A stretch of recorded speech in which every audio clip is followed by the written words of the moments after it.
සුබ දවසක් ඔයාලා හැමදෙනාටම. ගොඩක් සාදරයෙන් පිළිගන්නවා IQ help with ඉංජිනේර් අපේ අලුත්ම වීඩියෝ එකට. එහෙනම් අපි වැඩි වෙලා ගන්නේ නැතුව අද දවසේ අපේ පළවෙනි ප්‍රශ්නෙට යමු.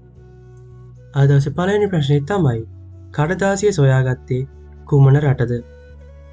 A ඉන්දියාව, B ඊජිප්තුව, C චීනය, D ග්‍රීසිය.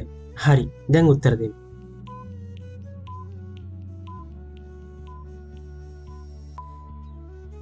පිළිතුර තමයි C චීනය. හරි. එහෙනම් අද දවසේ දෙවන ප්‍රශ්නෙට යමු. අද දවසේ දෙවන ප්‍රශ්නේ තමයි හිරු එළියෙන් නිපදවන විටමින් වර්ගය කුමක්ද? A vitamin A, B vitamin B, C vitamin C, D vitamin D. හරි. දැන් උත්තර දෙන්න.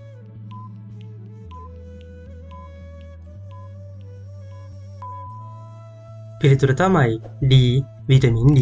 හරි. එහෙනම් අද දවසේ තුන්වෙනි ප්‍රශ්නයට යමු. අද දවසේ තුන්වෙනි ප්‍රශ්නේ තමයි කාන්තාරයේ නැව ලෙස හඳුන්වන සත්වයා කවුද?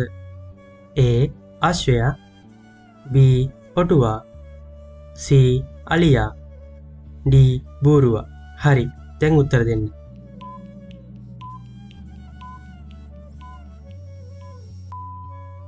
පිළිතුර තමයි B ඔටුවා. හරි. එහෙනම් අද දවසේ ඔයාලට ඉතුරු කරන ප්‍රශ්නෙට යමු. අද දවසේ ප්‍රශ්නය තමයි සීතලම මහද්වීපය කුමක්ද? A Europe, B Asia, C ඇන්ටාර්ක්ටිකා, D Australia. හරි. ඔයාලා හිතන්නේ මොකද්ද උත්තරය කියලා? උත්තරය දන්නා නම් කමෙන්ට් එකක් දාන්න. ඒ වගේම ඔයාලා ගත්ත ලකුණු ප්‍රමාණයත් කමෙන්ට් කරගන්න අමතක කරන්න. හරි. තාමත් ඔයාලා අපේ YouTube channel එක subscribe කරලා නැත්නම් අදම subscribe කරන්න. මේ වගේ තවත් වීඩියෝ බලන්න. හරි. එහෙනම් තවත් වීඩියෝ එකකින් හමු වෙන බලාපොරොත්තු වෙන්න. අදට සමු කරන්න. සුබ දවසක්.